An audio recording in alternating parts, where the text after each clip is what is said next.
to be realistic in terms of the lack of progress when it comes to negotiations and a potential ceasefire.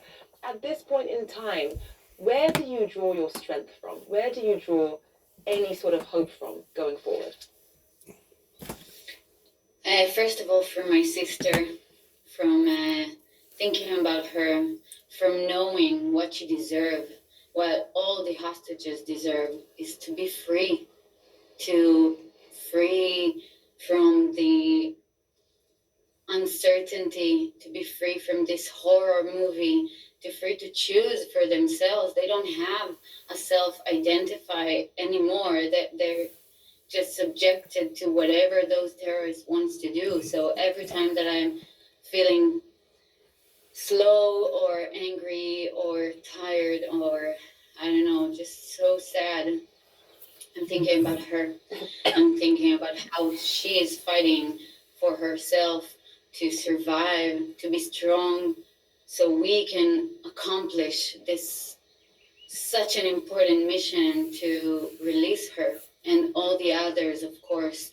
And also from my family, my friends, her friends, all the Israeli population and everyone we meet all around the world. You can see how everyone is so supportive, because we all understand that everyone should live in peace and in quiet and with their own possibility to choose what they want to do.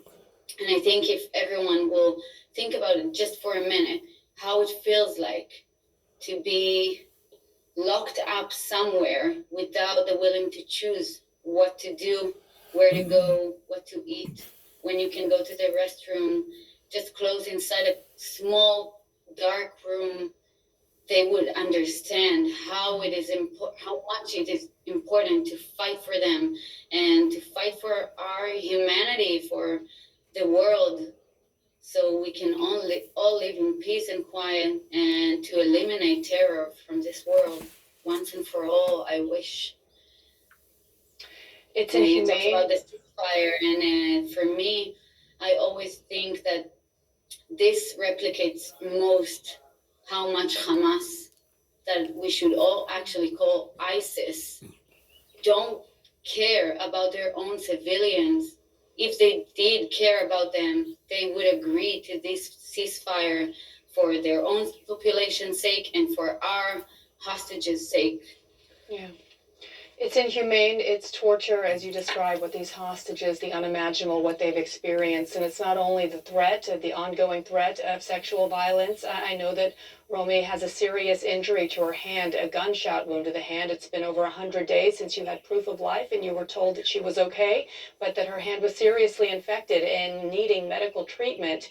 A lot of time has passed since then. So every day is of the urgency to bring these hostages home. You have said that you've always protected your sister since you were little kids, and I know that you will continue to fight to protect her and all of those others who they are together in Gaza. You're fighting for all of them to be released. Absolutely. Yarden Gonen, thank you so much.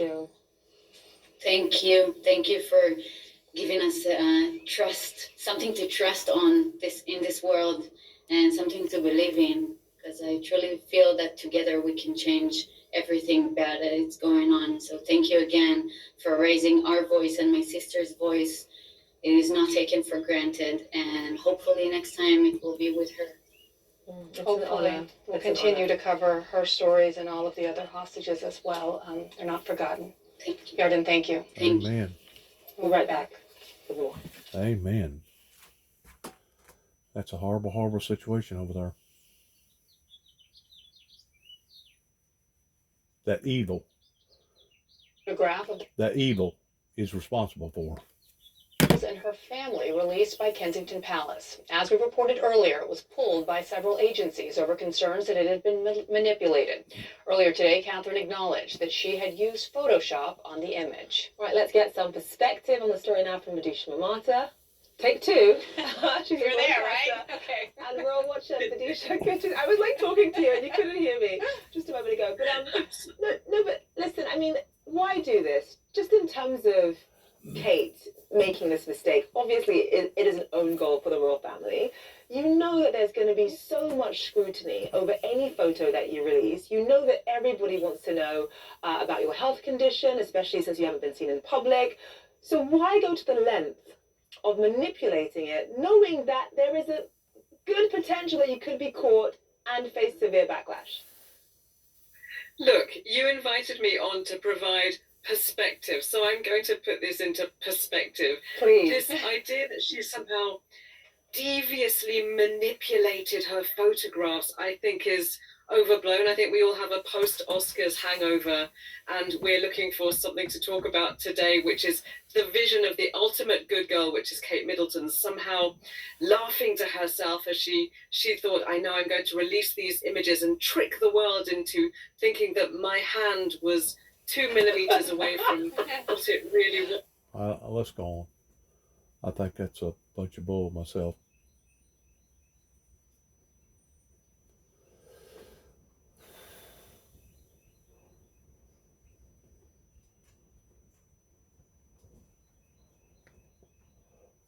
To hatch this plan, a new Popcorn for the People fact.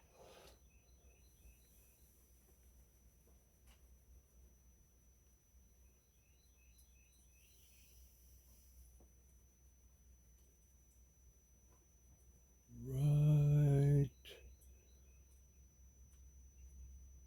there. Nope. Americans why they should trust their taxpayer dollars with you and sharing the latest with you. The Source with Caitlin Collins, tonight on CNN. She's turning out to be a decent reporter.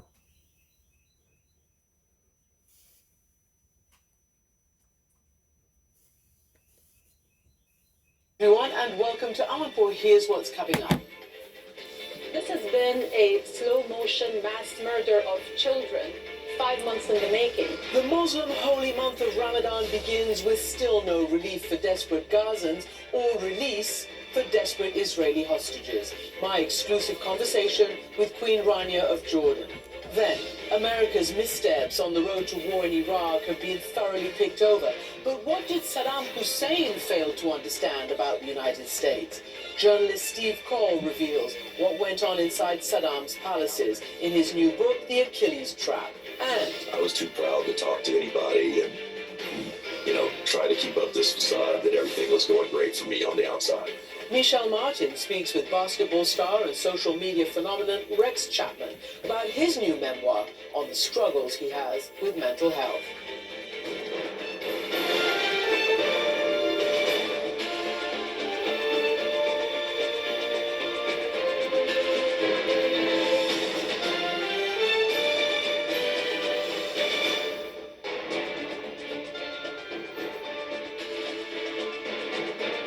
Welcome to the program, everyone. I'm Christiana Manpour in London. The Muslim holy month of Ramadan begins amid mounting tension in Jerusalem, across the Middle East, and amongst the Muslim population worldwide. The threat of an Israeli invasion into Rafah is sparking a rift now between Prime Minister Benjamin Netanyahu and his closest ally, the US President Joe Biden. President Biden warns such an incursion would cross a red line. Prime Minister Netanyahu responds that his red line means preventing another October 7th, and he's again flatly rejected President Biden's call for a two-state solution. Israeli officials say an offensive into Rafah is not imminent, but neither has it been ruled out. More than 1 million internally displaced Palestinians are sheltering in Rafah. Food scarcity is bad there, but even worse in the north, which is why the US and Europe are trying to ramp up sea convoys of aid, while also resorting to airdropping food and humanitarian assistance into Gaza. On Sunday, the US and Jordan conducted another joint drop into northern Gaza. Dangerous and desperate measures with no secure distribution and local crime families grabbing whatever they can. Jordan's Queen Rania has been outspoken in defense of Gaza civilians and urging the United States and other Israeli allies to use all their leverage to end what she calls Israel's deliberate effort to deprive those in need. And I spoke with her exclusively from the King Abdullah Air Base in Jordan, just ahead of another airdrop. Queen Rania, welcome back to our program. Thank you, Christian. Can I first ask you, it is Ramadan, it's just started. And I wonder what your reflections are for yourself, for your family, for Muslims around the world. celebrating, or maybe that's not the right word, marking Ramadan this year in the middle of this war? Well, you know, Christian, Ramadan for us is a month of worship, charity, and compassion for our fellow human being. And I think this year we're welcoming these holy days with very heavy hearts. Ramadan is typically defined with family gatherings, people coming together, sharing a meal and breaking their fast together. But what is it like for the people of Gaza today, who are now hungry and thirsty in tents or makeshift shelters, who are mourning their dead and mourning the life that they had just a few months ago? You know, Christian, since the beginning of this war, Israel has cut off everything that is required to sustain a human life. Food, fuel, shelter, medicine, water, and it has been going on now for 5 months, and it's left the people of Gaza completely reliant on outside assistance, and actually it has systematically denied and delayed a lot of that assistance, occasionally bombing some of the convoys that bring this assistance, and bombing some of the people, shooting at some of the people who are trying to get whatever scarce resources that they can get. According to the UN, every single person in Gaza today is hungry. Over a quarter of the population, that's more than 550,000 people, are one step away from famine. Experts say that they have never seen a population descend into such mass hunger so rapidly. I mean, I'm hearing of people just eating whatever they can get their hands on, including grass, or they're having to grind, bird feed or animal fodder just to make bread. And in the north of Gaza, people are not on the verge of starvation, they're actually dying of starvation. It starts with the most vulnerable, the elderly, the wounded, babies. We're hearing increasing number of babies who are dying from severe malnutrition and thirst. And if things don't change, I think these cases are going to be spiraling throughout the Strip. And this has been a slow motion mass murder of children, 5 months in the making. Children who were thriving and healthy just months ago are wasting away in front of their parents. Starvation is a very slow, cruel, and painful death. Painful death. Your muscles shrink, your immune system shuts down, your organs give out. Imagine being a parent, having to go through that, witness your child going through that, and not being able to do anything to help. It's an inhumane way to die. It's absolutely shameful, outrageous, and entirely predictable what's happening in Gaza today, because it was deliberate. Queen Rania, we have been reporting systematically what you're describing. In fact, a lot of the world is now and has been reporting this severe hunger, the statistics, the pictures that you're talking about. I wonder whether you think that is the reason why, for instance, the United States, the UK, other nations which are allies of Israel have started to really ramp up their need to deliver aid. Like the airdrops that Jordan has been involved in, you see the US doing it, you see the idea of a floating pier in order to bring much more aid via the sea. Do you think the message that you've just described has actually now gotten through? Well, look, let me just be very clear about what these airdrops are. They are us resorting to desperate measures in order to address a desperate situation. These airdrops are literally just drops in an ocean of unmet needs. And King Abdullah has said from the very beginning, they are neither sufficient nor they are a substitute for humanitarian access at scale. So countries should not use them as a way out, nor should they be viewed as an excuse for not doing what needs to be done. And that is implementing an immediate and sustained ceasefire, opening all access points into Gaza, particularly land routes, streamlining the inspection process, and making sure that there is safe access within Gaza so that the aid can be distributed. Every moment counts. Children are starving as we speak, so every moment and every meal counts. And so I think now we're past the stage of trying to talk Israel into doing these things. We need to actually start using measures and political leverage to get them to do those things. Can I ask you to describe what Jordan has done? Well, first of all, you're sitting in an air base. I believe behind you is some of the goods and humanitarian items that will be dropped. Tell me when they're going to be dropped into Gaza, and how has Jordan's experience been with, for instance, its hospital there, with the airdropping?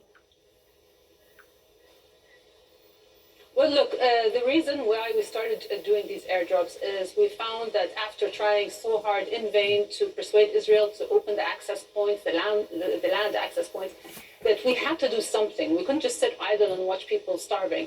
And so King Abdullah started, organizing these airdrops. But I have to emphasize that the need is much greater than what we're being able to provide. As it stands today, there are trucks. There's tons of food in trucks that are miles away from people who are starving.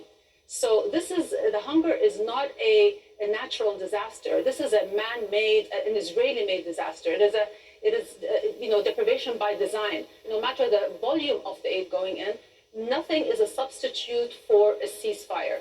Delivering aid under bombardment does not stop the destruction, the death, and the heartbreak. We cannot save people from hunger only then to bomb them to death. So again, an immediate ceasefire is the number one priority. So clearly Hamas has said that it wants a long-term ceasefire. As you've heard, not only the Israeli government, but also the US president said that when they thought there was a possibility of a ceasefire and a release of hostages and a much increased aid into Gaza, the last thing we heard was that it's up to Hamas to sign on. What does Jordan believe to be the sticking point with a ceasefire? Look, I'm not privy to the specifics of the negotiations. What I do know is that from a humanitarian perspective, we need to secure a ceasefire as soon as possible so that aid operations can be restored at scale, so that people can start burying their dead, so that they can start healing. This has been going on for way too long. And this is not a time to hold out for political victories. There are no victories to be had as long as this war continues. There's only loss after loss after loss. And I believe that the international community really needs to weigh in. Israel has been able to operate with impunity, and that has really affected the credibility of many countries in the West. Now, I'm happy to see that some nations have changed their positions, have shifted. A country like France, we're very grateful to President Macron, who has called for a ceasefire and who has been with us executing these airdrops right from the beginning. Countries like Spain, Belgium, Ireland, South Africa, Latin America, all these countries are asking for a ceasefire. We've seen solidarity from the global public and exceptional solidarity from the global public, and that's sometimes created a rift between the public and their own leaders, including in places where you are, where the public is wondering, when are their governments going to start taking more decisive positions? It's just that the credit, every time a child is being pulled out of the rubble, the credibility of countries, even like the United States, their values of equality, justice, and human rights, they're called into question. People in my part of the world are not only angry, they are disillusioned and disappointed. Many people admired Western values, and now they're having to rethink their worldview because they're asking, how come human rights are granted to some and denied to others? So President Biden publicly urged no offensive into Rafah, saying that it would cause, I cannot sit back and see another 30,000 deaths in Gaza, and said to Israel that it would cause more damage to the Israeli cause than benefit Israel. Then Netanyahu responds saying, my red line is no more Hamas, no more threats, and by the way, no state, no two-state solutions. So what is Jordan thinking about not just the immediate, but the day after? Because clearly you are the country, one of them, that does believe in a two-state and does have a peace treaty with Israel. Well, look, Christian, I think it's no coincidence that we're witnessing one of the most violent episodes of this conflict under one of the most hardline, racist governments in Israel's history. Prime Minister Netanyahu, by his own admission, says that his policy was based on divide and conquer, covertly propping up Hamas in order to undermine the Palestinian Authority and then say there's no partner for peace. Last year, even before October 7th, we have set a record in terms of settlement expansion and construction. Just last week, the Israeli government approved plans to build 3,500 more illegal settlements on occupied West Bank land. And sure, some of its allies condemned those plans, but as in previous cases, there's condemnation, but then the plans are carried out. As long as Israel is allowed to get away with breaking international law, as long as its allies don't hold it accountable, it will just increase its sense of impunity. So for years, Israel talks peace, but then condemns it to death by settlements, making a contiguous, independent Palestinian state less viable by the day. And for the longest time, we hear the international community talking about a two-state solution while allowing Israel to create a one-state reality. And so, I think the time for trying to persuade Israel to do the right thing has long passed. It is time for us. We are not, when you look at the horrendous reality that's in Gaza today, it is hard to believe that Israel is being unfairly singled out, that it's being held to a higher standard. Critics of Israel merely wanted to do the bare minimum, which is just abide by international law. Obviously, you were received at the White House along with the King. You also went to Capitol Hill, where some of the strongest support does reside. What message did you deliver on Capitol Hill, and what did you hear from them? Well, I think a lot of people need to know more about this conflict, to really understand the intricacies of it, to understand that this is one of the greatest historical injustices. And to understand what the root cause of this issue is, to understand that this conflict did not begin on October 7th, that it was a result of years of occupation, of settlement expansion, of human rights abuses, of disregard for international law. And this is what led us to this point. If we look at Israel today, sometimes you hear Prime Minister justifying the war by saying that he is doing what the public wants and that the overwhelming majority of Israelis support this war. Well, I refuse to believe that an entire population can look at what's going on in Gaza and be okay with it. In Israel, the dehumanization of Palestinians is systematic. It's ingrained. It is ubiquitous. They believe it. They believe that if we don't kill them, they're going to kill us. And so I blame hardline Israeli leaders for keeping their people in this perpetual state of fear of an existential threat that doesn't exist, and making them feel like just killing Palestinians and killing Hamas is going to be the solution to the problem. Let me ask you. The real solution to the problem is to end the occupation. Palestinians do not hate Israelis because of who they are. They hate them because of what they're doing to them. And so if we do the greatest guarantee for Israel's security, and this is what I want to say to what I said to the Americans, if you want to safeguard Israel's security, there is no better way to do it than through a just and comprehensive peace. No army in the world, the strongest army in the world, the most proficient intelligence, whatever, will not guarantee Israel's security as much as a just and comprehensive peace would. We, in this part of the world, need to find a way to share these holy lands in peace. So what you say, basically the Israeli public does support the war because they want, A, their people back, and B, they don't want to live side by side with Hamas at all, ever again. They don't want to be in that situation under that threat. You said it doesn't present an existential threat. Let's just talk about. Hold on a second. The question is, how, if it was you, and you were to give a speech or a visit to the Israeli people who said to you, but Queen Rania, you may have a peace treaty with us, but look what Hamas did to us on October 7th. What would you say to them about how they should? You've talked about the history, but there's such a trauma that everybody we talk to right now says it's still as if it is October 7th, even though Prime Minister Netanyahu's ratings are in the dumpster.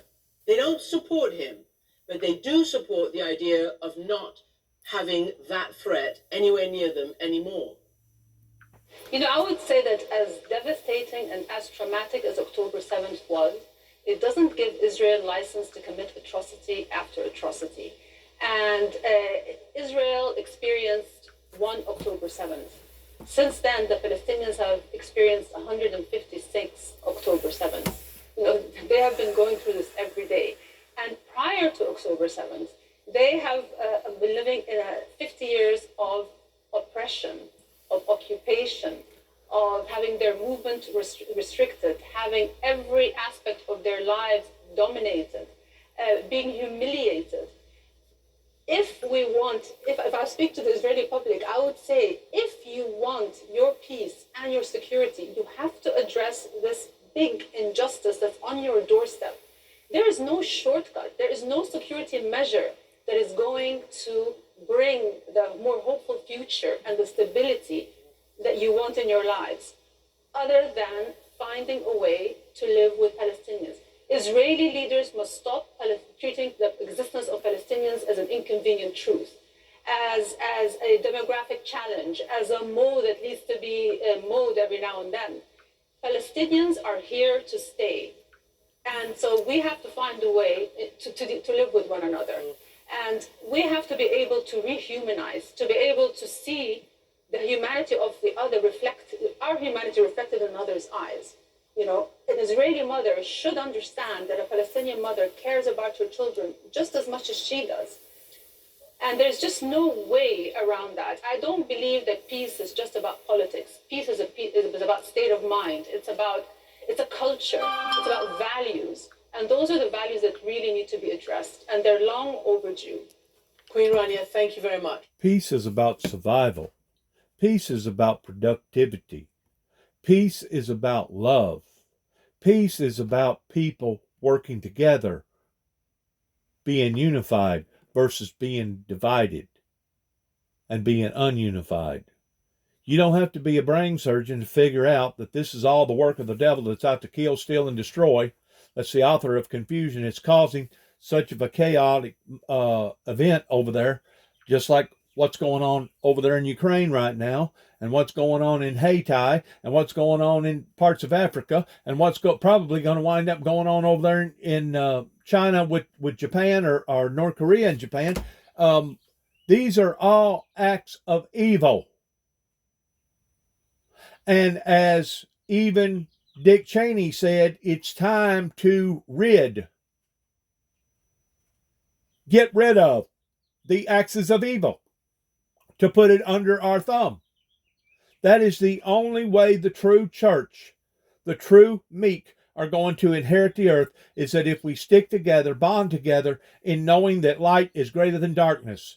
Now, there does come a time whenever Israel is going to have to reevaluate their assessment and say, you know what, maybe we are making ourselves look worser than looking better because of what we're doing. But at the same time, one must be willing to look at the other party in saying, well, they still ain't willing to cooperate and they still haven't surrendered. So there you go there. The war is on. And sometimes wars only last a few days. Sometimes wars only last a few months. Sometimes wars last for endless, not just months, but years. Years on end. I hate to see that over there because the only solution is for the meek to grow with the tares. And it says that in the Bible, to let the wheat grow with the tares until time of harvest. It ain't time for the wheat to take out the tares, and it ain't time for the tares to take out the wheat. Right now is the season of peace and prosperity for all the global society, for everyone. Not just one particular section, not just one particular continent, but everyone. And if we're not willing to see that and work up onto those foundations, then obviously we are a doomed society. We will be a doomed society if we do not turn and rectify and in some degree even compromise in these situations. I don't know why in the world that people hadn't already trained them people over there how to be productive. I don't know what that they could be doing. I'm not familiar with the region. I don't know. You know, I've said this before. How come instead of being exposed to all that sand, how come they don't have underground tunnels and roadways and express lanes and stuff like that, rather than them still getting around on camels? How come somebody hadn't went in there and taught them people how to become more loving, productive, and forgiving? That's where it all begins. It begins at the soul. It begins at the spirit. Just as Christ said that cleaning the outside of the cup is not going to get it. You have to start from within. And you can try to reform anybody and everybody that you want to, but if you don't reform them from the inside out, pertaining to the precious Holy Spirit, you're probably not going to be successful in reforming either that group or that person. It's called common sense logic, and it's for the benefit of survival. For joining us. Thank you, Christian. Now, both the Gaza and Ukraine wars were addressed at the Oscars last night. Director Jonathan Glazer had some strong words as he accepted the award for Best International Feature. His chilling film, Zone of Interest, follows the domestic life of the Nazi commandant and his family at Auschwitz. Right now, we stand here as men who refute their Jewishness and the Holocaust being hijacked by an occupation which has led to conflict for so many innocent people. Whether the victims of October the... Amen. Whether the victims of October the 7th in Israel or the ongoing attack on Gaza, all are victims of this dehumanization. How do we resist? Amen. Glazer's film is all about the banality of evil and a warning against complicity. Indeed, he told us in an interview last month, the film is not saying, look at what they did. It's also saying, look at what we do. And the war in Ukraine was also in the spotlight. The film 20 Days in Mariupol won the Oscar for Best Documentary. It was shot in that Ukrainian port city during the early assault and siege by Russian forces. Here's photographer and director Mstislav Chernov. This is the first Oscar in the Ukrainian history. We can make sure that the history record is set straight and that the truth will prevail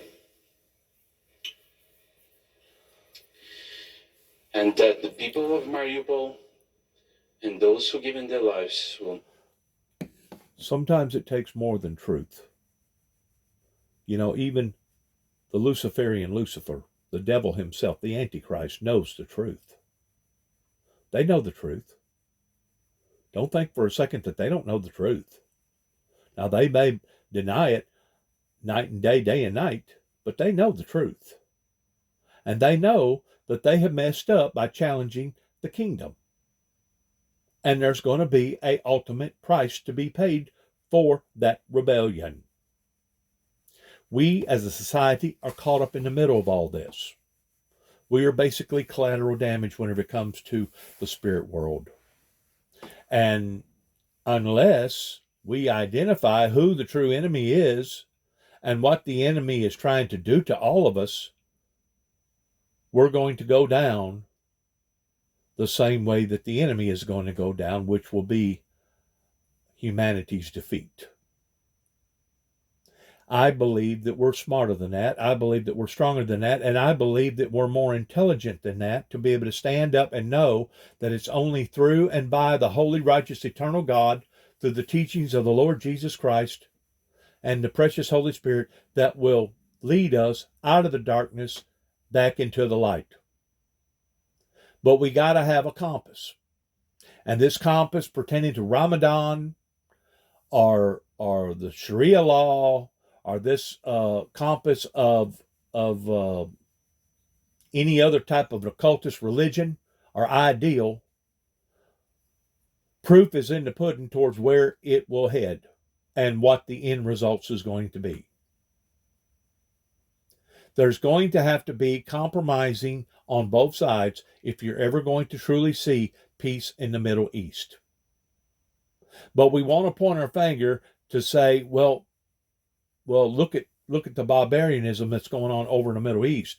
Look at the barbarianism that's going on with Russia and the Ukrainians. Look at the barbarianism that's going on in Haiti or over in Africa and other parts of the country. But let's look at ourselves towards the barbarianism that's going on right here in the good old USA. Towards people basically losing their minds because of drugs, or the gun violence, or trillions and trillions of dollars in debt, or all the illegal immigrants that's coming over here. You know, the Bible's very clear about saying you need to clean your own doorstep before you worry about somebody else's, and it reflects that pertaining to get the beam out of your own eye before you worry about getting the moth out of somebody else's. And I truly believe that that's where the revival has never been kicked off here in America, that is going to require that if we are going to ever see a global, united prosperity peace. In the meantime, we're going to be just like the dog chasing after its tail. We're going to be moving, but we're not going to be going nowhere other than around and around and around in circles. Be forgotten. Because cinema forms memories, and memories form history. And harrowing images like these from Mariupol will indeed be impossible to forget.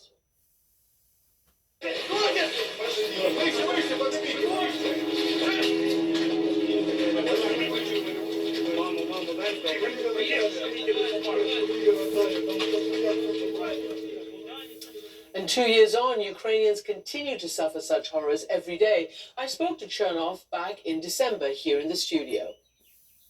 If we don't report everything as it is, if we don't show to people across the world, to our viewers, to our audience, the reality of war, it becomes acceptable. It's a big danger in not exposing the war for all its brutality, for all its absurd. And if it's polished, if it's sanitized, then it's acceptable, and that shouldn't be the case. So the reality is that MAGA politics in Congress continues to prevent desperately needed ammunition and weapons reaching Ukraine. The reality is that the devil, evil, created this fake, false, phony, generic ideology that has put us where we are today. There's not no such thing as fake peace. There's not no such thing as fake love. Now, there's different forms of peace, just like there's different forms of love. For even Jesus acknowledged that in his teachings. He said, "For the world loveth the worldly things. Sinners love sinners," is what Christ said. But what thank have they?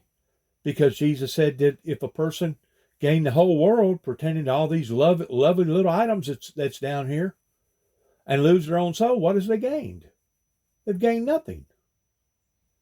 So we must acknowledge that this false repertoire of peace that has befallen upon to humanity just in the past 30 plus years has been because of a failure of the United States that did not respond and react properly whenever Ronald Reagan made his move in the latter part of his presidency towards accomplishing the global Atlantic alliances that now are starting to break apart and fall even as we speak and make these videos, that if we don't watch, just as the Bible talks about, a house will not stand, a divided house will not stand, it won't. And my question is this: it's one thing to lead into a even bigger war, but it's another thing to lead into self-destruction pertaining to humanity.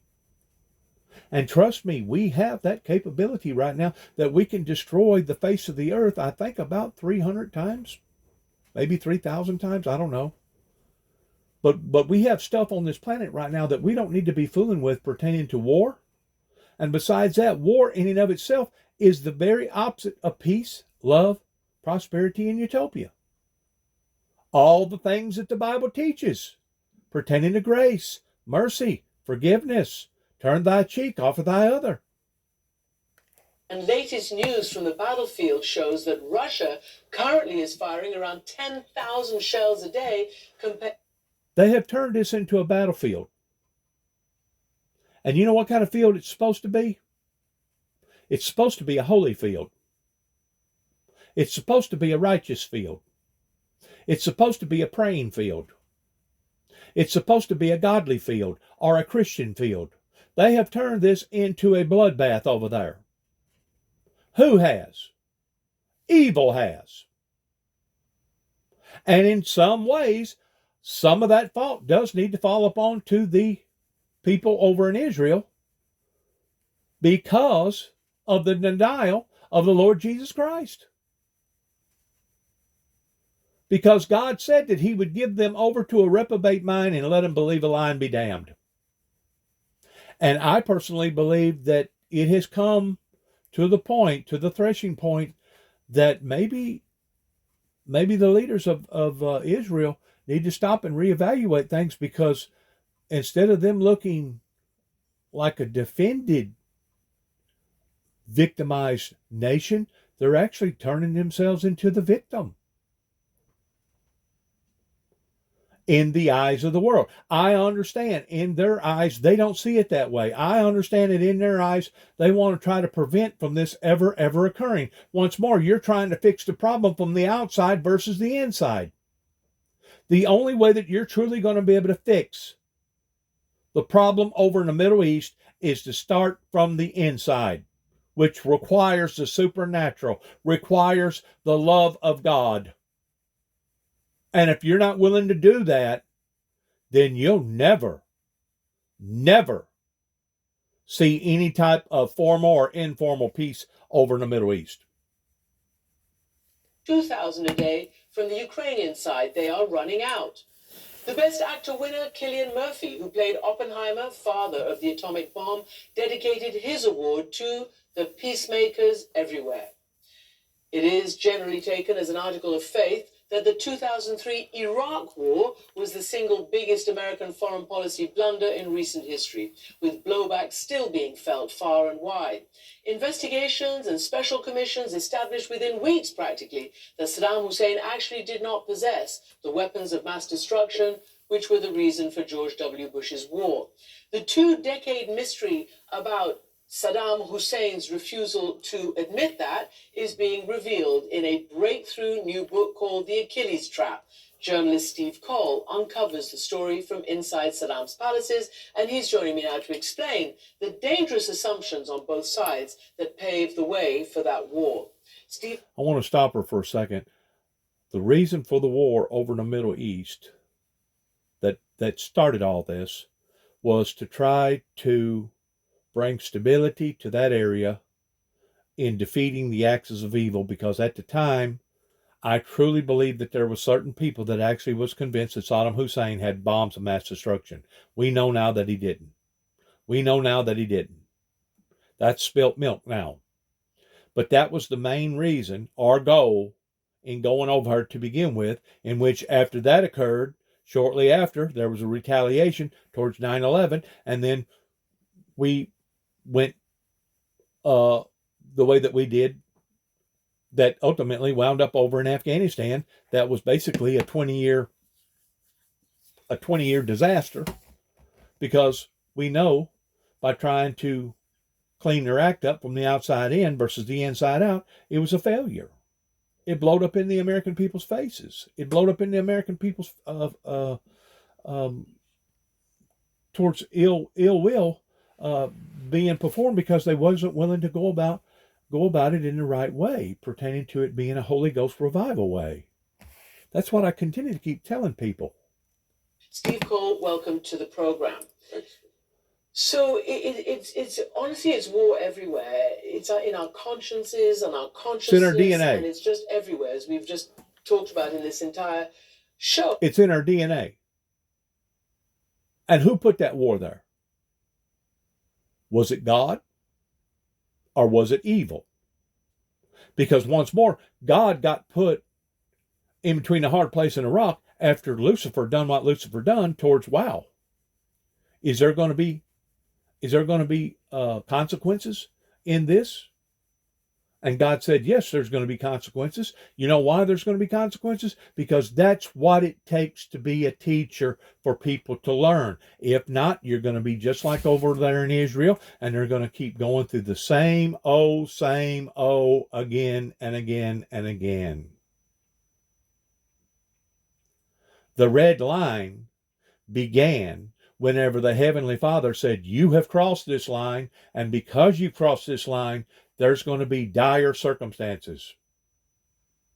What did Lucifer do? He brought the war from up there to down here. And now the humans are caught in between the middle. We didn't start this war, but I guarantee you somebody that's going to finish it.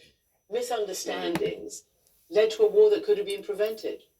I think in the case of Iraq, yes, no doubt. And the misunderstanding was mutual. That's what I was reflecting on listening to some of the other conversations in this program, is that we live in a world of conflict, and that means a world of adversaries. As some of your guests have said about different conflicts, the tendency We live in a of universe of politicians, conflict. sometimes incented by their own domestic politics, is to dehumanize the enemy and to caricature them. And what the story of Saddam Hussein's thinking about his WMD shows is that we did not understand who he was or why he was motivated to behave the way he did. And he didn't understand what the US knew and didn't know, and he had his own ideas, basically out of whole cloth, about what America might be thinking. So first I want to ask you, okay, this is a long time coming, this move. As I said, we understood very shortly after the invasion that there were no WMD. But it's taken this long for us to understand Saddam's inner thinking. And that's because you got access to all sorts of records. How did it take that long to make them public, or at least to you? Well, I mean, so it turns out that Saddam tape recorded his leadership conversations as assiduously as Richard Nixon, thousands of hours.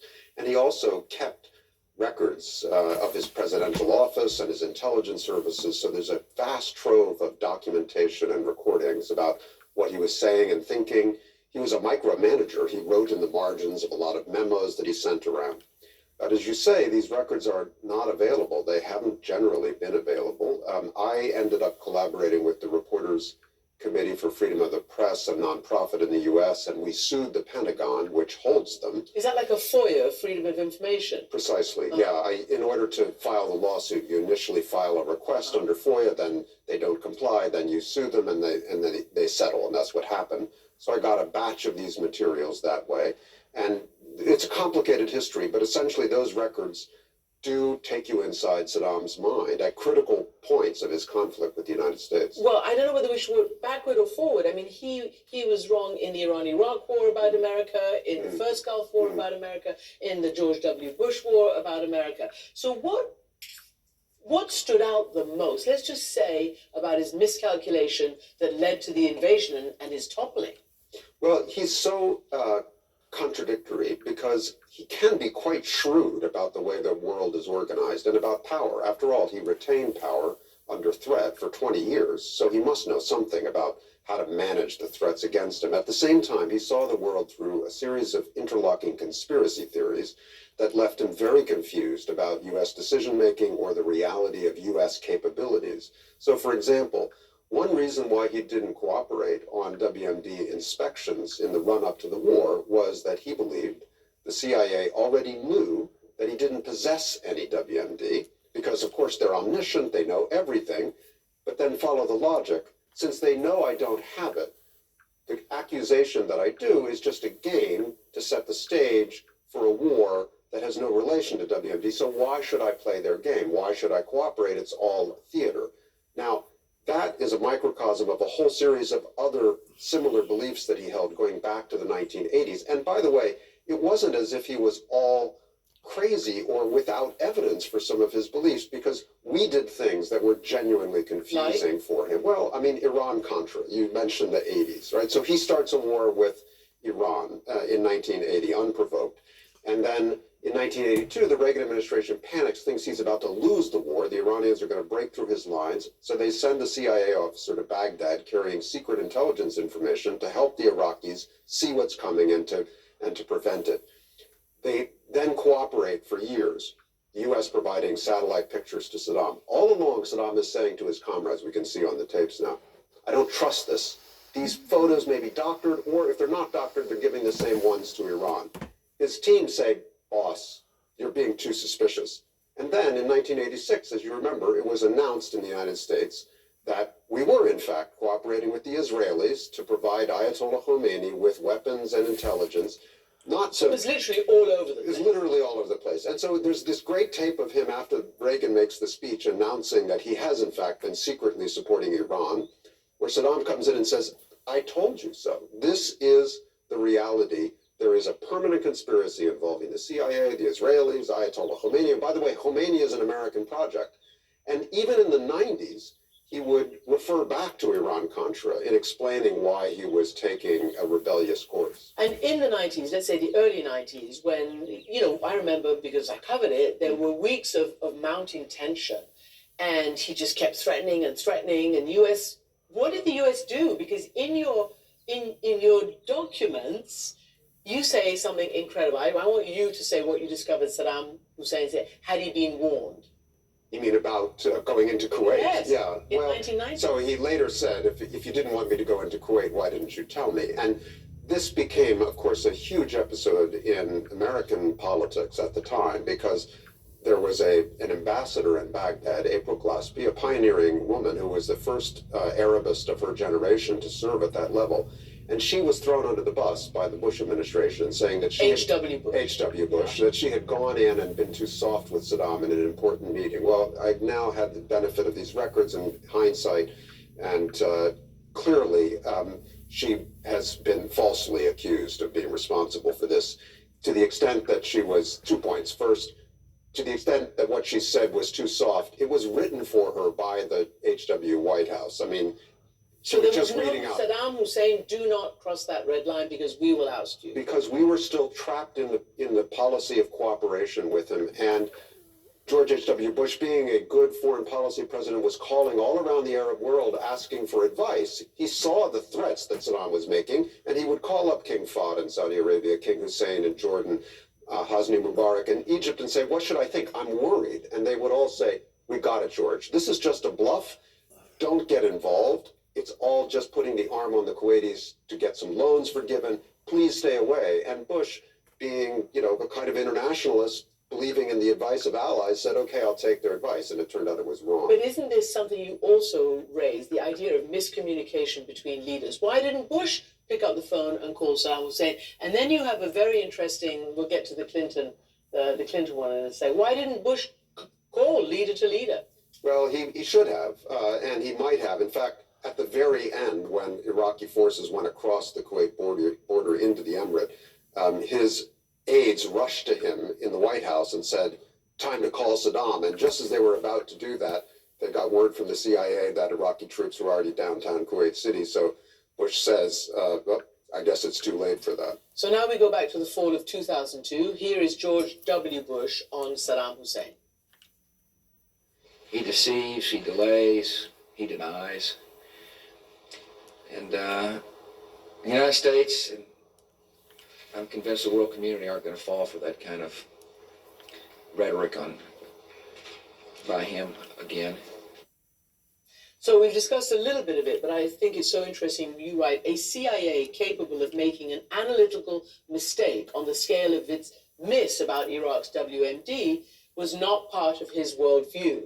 Yes, and so we talked before about how his confusion about the CIA's omniscience and omnipotence confused and misled him. But, let's remember the confusing underlying story. So in 1991, after Iraqi troops were expelled from Kuwait, we now know that Saddam ordered his son-in-law to destroy all the WMD stocks he had. But he didn't tell anyone about what he had done. He didn't keep any records. So that's nuclear, biological, and chemical. All three. All three, and also missiles that were banned because of their long-range capabilities. And so he lied to his own generals, he lied to inspectors about it, and he kept no records of what he had done, because he had it in his mind that he wanted to pass inspections and then be relieved of sanctions. And if he passed inspections, maybe the Russians or the French would come in and support him and get sanctions relief. He could only pass inspections if he didn't have anything there to get caught with, but at the same time, to admit that he was disarming before the world would have been humiliating. He would have none of that. He sought glory and dignity in the Arab world as a Fidel Castro defiant sort of leader. And he also feared that it would make him vulnerable, that if Iran or Israel saw that he had no deterrence, that they would attack him. It's remarkable. Again, back to communications. I think it's so revealing. One of the quotes, it's about Clinton, because I remember a lot of of cruise missiles into Iraq during the 90s. This is from Bill Clinton privately to Tony Blair, who was prime minister here in 1998. If I weren't constrained by the press, says Clinton, I would pick up the call and call the SOB. Yeah. And he didn't. No, he didn't. And in fact, so what do you mean by the press? What did he mean by constrained by the press? Well, he meant that he would be attacked by House Republicans who then controlled, under then Speaker Newt Gingrich, the House of Representatives, and he felt under a lot of political pressure over Iraq. The Republicans were giving him a hard time, saying he was being too soft on Saddam. But what the larger issue is that we now can recognize that between 1991 and 2003, there was no contact at high levels between the Iraqi government and the United States. 1991 and 2003. Never mind Clinton picking up the phone and calling Saddam, not even at the intelligence service level, not even in secret, not even diplomats talking to one another. They were completely isolated by design in order to try to maintain allies or a coalition of people who would sign up to the sanctions. So they were afraid that if they started talking to Saddam, that they would weaken the consensus around the sanctions, which, after all, we now know punished the Iraqi people more than they punished Saddam. I mean, it was, and we saw after the toppling of Saddam how the sanctions had essentially ravaged and crippled the country, which was one part of how they weren't able to rise off anything else. But I think this is just incredibly crazy as well. You wrote that if the United States had a better read on Saddam right before 2003, they might have realized that he had lost interest in the military adventures and he had turned to writing novels. Yeah, I'm afraid so, yes. They're not very good. But he had entered his 60s, and in part because we had no contact with him, so we had no basis to kind of get that tactile human feel for who he had become. We didn't know that in his 60s he wasn't the same as he was when he was a younger adventurer, and he had become isolated within his own kind of palace and intelligence system, but he was using his time obsessively to write novels in handwritten Arabic, hours a day, turning pages over to his editors. And he wrote 4 in a period of 2 or 3, 4 years. And anyway, he had his mind on other subjects. I want to ask you, finally, when he did talk to Americans, they were the interrogators. Yes. And he was busy smoking cigarettes and cigars. Cigars, yes. What kind of relationship did they have? Well, 30 seconds. Yeah, there are about two records, one from an FBI interrogator and then also a CIA interrogator. And generally, if they asked him about history, he was forthcoming and would be willing to explain why the Americans were wrong. Yeah, I wish we could go on. It's just a fascinating insight. Anyway, the Achilles trap. I didn't even ask you why, but we'll put it online why it's called the Achilles trap. Steve Cole, thank you so much indeed. Now, our next guest is a basketball veteran. I'm not a smart guy whenever it comes to books and stuff like that, but I would say that the Achilles trap was based around the Achilles heel. He became addicted. That stemmed from the War of Troy, that some people argue whether or not it was actually true or not, pertaining to the Trojan horse. Chairman, thank you so much for talking with us. The Trojan horse. Thank you for having me, Michelle. Thank you. I mean, best high school player in Kentucky. But, the fact of the matter is Saddam Hussein was trying to control an uncontrollable situation over there, and he was brutal. He was brutal in the way that he would basically kill whoever disagreed with him sitting at the same table. But you got to keep in mind whenever you're trying to foster leadership with a brutal society, you have to use brutal tactics. And whenever they actually took Saddam Hussein out, it created this large vacuum to where now all the freaking terrorists wound up invading that area. That was the very opposite of what the Bush administration, working with Dick Cheney, said that the reasoning was for them to go over there to begin with, was to try to bring stability into that region by eliminating the axis of evil. That's what motivated me towards me going up to Washington, D.C. and trying to stop those affairs in 1991 or 1990. I keep getting those days mixed up, whichever day it was. and basically got stopped by Homeland Security in Wheeling, West Virginia, towards them bringing up a bunch of lies about me, about that I was trying to go up there to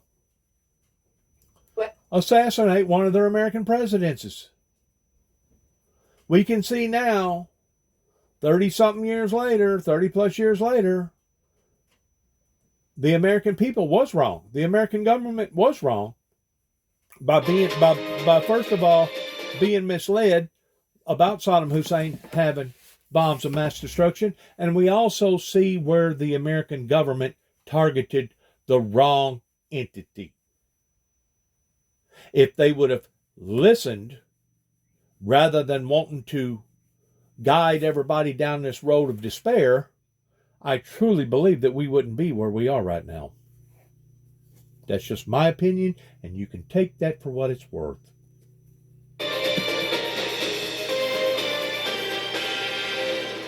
A very warm welcome to the show, everyone. I'm Isa Suarez. Tonight, Ramadan begins across the Muslim world with no ceasefire deal for Gaza in sight, as tempers fray between the US and Israel. We'll bring you, of course, the very latest. Then Western embassy staff evacuate from Haiti as gang violence spikes in the country's capital. I'll speak to the World Food Programme on the ground in Port-au-Prince. Plus, royal uproar. The Princess of Wales apologises over confusion caused by an edited photograph. We'll have more on that controversy coming up on the show with our royal correspondent, Max Costa. But first tonight, the UN Secretary-General says his strongest appeal today is for the spirit of Ramadan to be honoured by silencing the guns. But there's no end in sight to the war in Gaza as the Muslim holy month gets underway. Over the weekend, US President Joe Biden warned an Israeli offensive on Rafah would be a red line, but immediately added that he would never abandon Israel and cut off all weapons. Prime Minister Benjamin Netanyahu is still vowing to attack Rafah to root out Hamas. But Israel and US officials tell CNN they don't believe an offensive there is imminent. Some 1.5 million Palestinians are sheltering, as you know, in Rafah, virtually penned against the Egyptian border. I want to get more on all these strands for you. I'm Jeremy Diamond in Jerusalem for more. And Jeremy, an offensive may not be imminent, but it hasn't been ruled out by Prime Minister Netanyahu. And the stakes, of course, couldn't be higher. What are you hearing about this potential offensive and, crucially, the possibility of any sort of ceasefire at this stage? Yeah, there's no question that the Israeli government is still set on carrying out a major military offensive in Rafah, but multiple Israeli officials tell me that that offensive is not imminent. In fact, it may not come for weeks now, and that's for two key reasons. First of all, the number of forces that the Israeli military has in Gaza, they haven't yet built those up to the numbers that they would need to carry out this offensive in Rafah. And secondly, the plan for evacuating civilians, I'm told, has not yet been finalized or approved by the Israeli War Cabinet, and I'm told that that evacuation could take at least 2 weeks. Now, that being said, Israeli officials haven't ruled out carrying out this offensive during the holy Muslim month of Ramadan, and as we are now in that month, we are watching here in Jerusalem as this city, the old city in particular, we're already starting to see that it's quite on edge. As Ramadan begins, tensions in Jerusalem's old city already flaring. Wielding batons, Israeli police forcefully pushing back Palestinians at a gate to the Al-Aqsa Mosque compound. It's not clear how this scene began, but on the first night of Ramadan, CNN witnessed Israeli police refusing to allow at least 24 mostly young Palestinian men to enter the mosque, sometimes before even checking their IDs. Disturbing public security is the official reason given over and over again, without explanation. How am I disturbing public security? What did I do wrong? This man asks the officer. I'm not going back. I want to pray. But the answer is the same. Disturbing public security. I didn't do anything wrong. You are wrong. Shame on you, the man says as he storms off. This is the 5th or 6th gate I tried to enter from, and they didn't say anything but disturbance of public security, and they simply sent us back. My soul is connected to Al-Aqsa, depriving me from Al-Aqsa as if they deprived me of water. It's very difficult for me to a level I can't even describe. I will go home. May God give you health. Israeli police said in a statement increased inspections were carried out and that they are acting to allow freedom of worship while balancing security and safety needs. The Israeli government said last week it wouldn't impose new restrictions on entry to the mosque during at least the first week of Ramadan, allowing access to a similar number of worshippers as last year. But these first denials raise questions about how Israeli officials will handle the tens of thousands of worshippers expected for Friday prayers, especially amid tensions over the war in Gaza. When you decide who to enter and who not to, you are creating problems. Everyone should be free to pray inside. Youth, elderly, women and children, everyone. But on the streets of the Arab quarter, there isn't just tension, but sorrow. It's very different this year because of what's happening. Something is lost. There are families in the end of the day. There is no happiness in people's houses in Palestine. So it is definitely different this year. Nowhere is that clearer than in the pastry shops, which would normally be bustling on Ramadan Eve. Not this year. Due to the situation, there is no motivation, not even to eat sweets. It feels sad everywhere. That was Jeremy Diamond reporting there, where despite countless dire warnings, more children are starving to death in Gaza as the world looks on. Doctors say 2 newborn babies were the latest casualties. Jordan, the US, and other countries are airdropping aid, these pallets floating down on the first day of Ramadan. But it's only a tiny fraction of what's needed to ward off famine. There's also an international effort to get aid to Gaza by sea, but a ship carrying 200 tons of food is still docked at a port in Cyprus. It is expected to depart later today. We'll see across this story for you. And we'll have much more, in fact, on this story in about 20 minutes from now, including a look at how Palestinians in Gaza are marking Ramadan, of course, in the shadow of war. That's in about 20 minutes.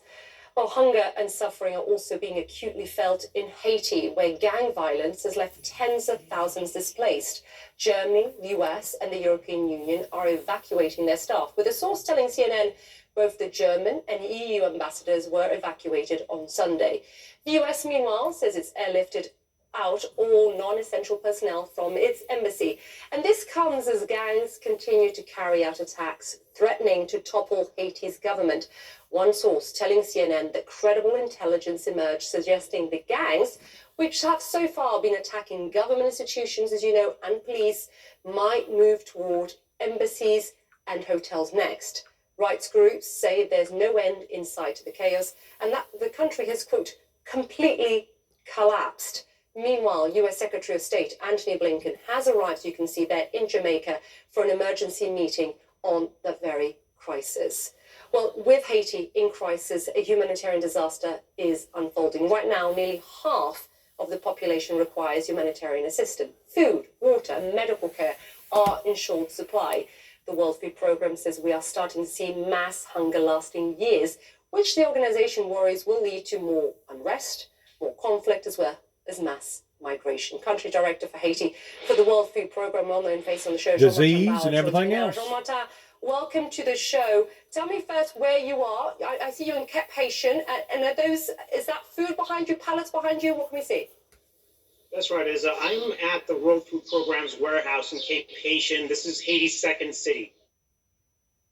In second city, great. Okay, but you're not in Haiti, and you're not in Port-au-Prince, which suggests to me that the violence perhaps doesn't allow you to get there. Just talk to the deteriorating situation we are seeing on the ground, Jean-Martin.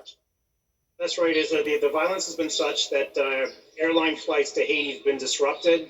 And I myself, I'm here in Cape Haitian. I can't get back to Port-au-Prince. Port-au-Prince itself is surrounded by armed groups that control the main roads in and out and that have also closed the port. Essentially, Port-au-Prince has become an island. I'm very concerned that this security situation, that this political unrest is leading to a humanitarian crisis. Yeah, and look, you and I have spoken on numerous occasions, Jean-Martin, about the situation and how it's deteriorating so rapidly. Haiti, as our viewers will know, already had one of the highest levels of food insecurity in the world. And now you have what? Gang-led chaos, violence, lawlessness, with the people throughout the country caught in the middle. How has this latest wave of violence, Jean-Martin, exacerbated their day-to-day lives? I'm thinking buying food, going to school. Talk to that. Well, what it's done, and this has been a problem that's lasted for years, but what this latest episode has done is accelerate population displacement within Port-au-Prince. We've reached more than 360,000 people as having been displaced overall in Haiti. That's more than double since last year. So that's really the most vulnerable part of the population. It's this displaced population. And we're also seeing very worrying indicators in terms of nutrition. So the displaced population and malnourished children happen to be those most affected. And I'm guessing with this levels of violence, Jean-Martin, people probably won't be going to work. People will be staying at home because they don't want to caught up in the middle of it. What are you seeing, and how does the North compare to what you're hearing from your colleagues in Port-au-Prince? Well, thankfully, the north of Haiti's got a better situation. I have seen children go to school. We at the World Food Program provide them with a daily meal at school. So those programs are thankfully operating. If you look behind me, you might even see some of our workers loading trucks. So we're on the ground, we're active, and at least in this part of Haiti, life is closer to normal, but it's still quite disrupted. Port-au-Prince, by contrast, schools are closed. People are sheltering in place, and they just don't know what's next. Yeah, I imagine the insecurity there must be huge. I mean, I was speaking to a guest on the show last week, it was on Friday, and they were telling me, you know, transportation is a huge concern, unable to transport goods by road for security reasons, airports were closed, ports had been seized. How are you transporting these goods, and how much is insecurity a problem here?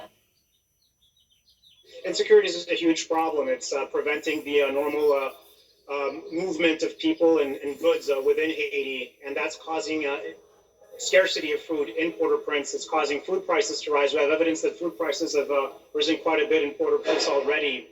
So what we need actually is for the fighting to stop. We need security to return, and hopefully the Haiti's traders, the market women, the Madame Sarat, to do what they do best, which is feed the population. Right now, these systems are completely blocked, and they're worsening a very bad food crisis. Do you still, Jean-Martin, do you still have teams in the capital? What are you seeing? I mean, are people? Give us some of the insights from inside from Port-au-Prince, because I heard the violence there was deteriorating very, very rapidly. So Isa, yes, we do. We have 300 people in Haiti, and we have a team in Port-au-Prince. And what they're doing right now is they're trying to bring hot meals to the internally displaced population. Yesterday, we were able to feed 12,000 internally displaced people. We'd like to get to 20,000 and even 30,000 if security conditions allow. But right now, there's we are constrained by the insecurity in Port-au-Prince, and we're being careful. We're working with our local partners, local Haitian organizations that are right there, allowing us to set up a central kitchen, cook up this food, and get these thousands of meals out to those who are most vulnerable. Jean-Martin, when you and I spoke, I think it was a year ago or so, you weren't very optimistic about the political and the social problems within Haiti. How are you feeling at this juncture? We feel that this is something we regret. We're seeing a tragedy unfold before our eyes. Haiti deserves better than this. What we are doing as the World Food Program is ensuring that we do what we can do best, which is provide these food stocks to the population. We've got trying to get ready by making sure partners are ready to roll, that we have a stronger security team, that we have good contacts with civil society, so that we're able to operate even in a context of higher insecurity. I'm quite thankful that my team's been able to deliver, and I just want to make it really clear, the World Food Program is in Haiti to stay. We're here to stay, to deliver, and to alleviate this crisis. Jean-Martin Bell, always appreciate you taking the time to speak to us. Thank you, Jean-Martin. Thanks, Isa. Thank you. Well, the Swedish flag has been raised at NATO's headquarters in Belgium.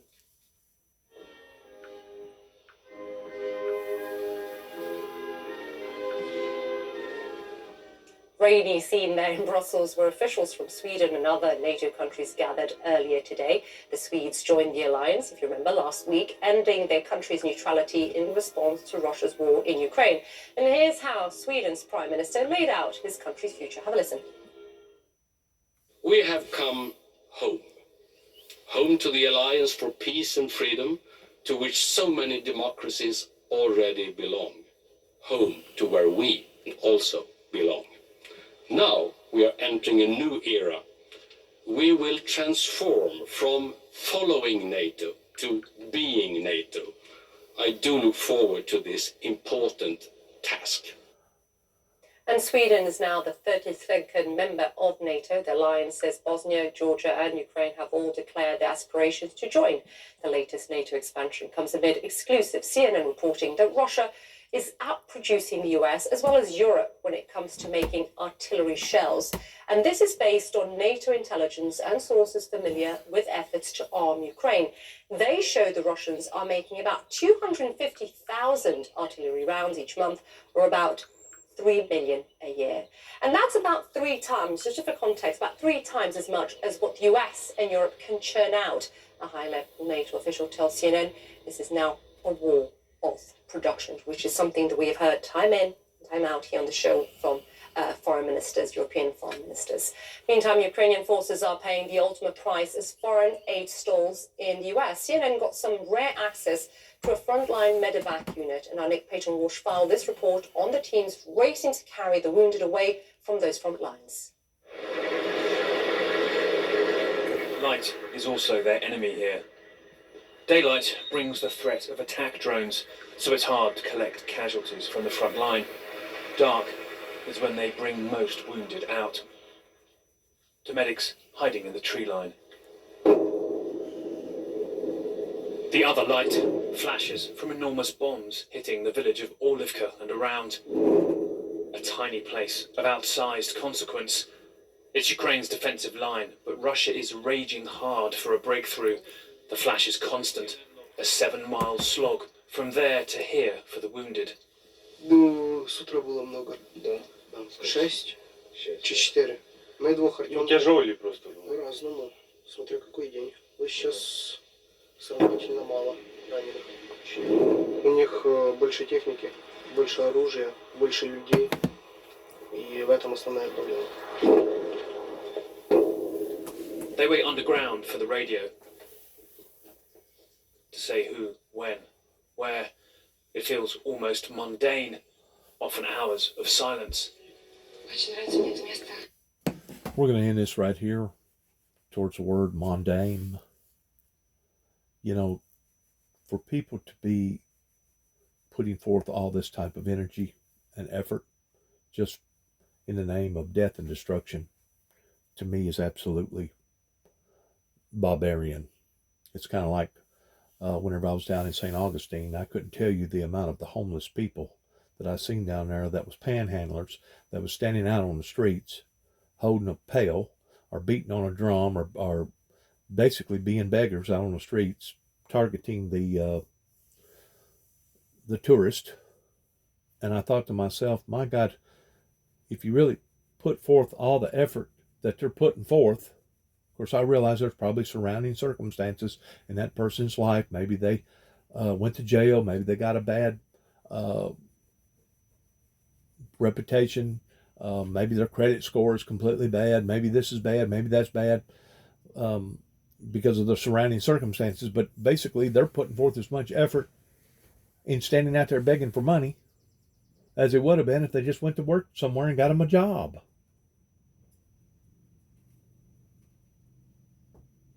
It's preposterous in seeing so much death and destruction all over the world that basically could have all been avoided. Good luck to all of us. God bless America. God bless our troops. And most definitely, God bless our endeavors towards where the world goes from this moment on. And shalom.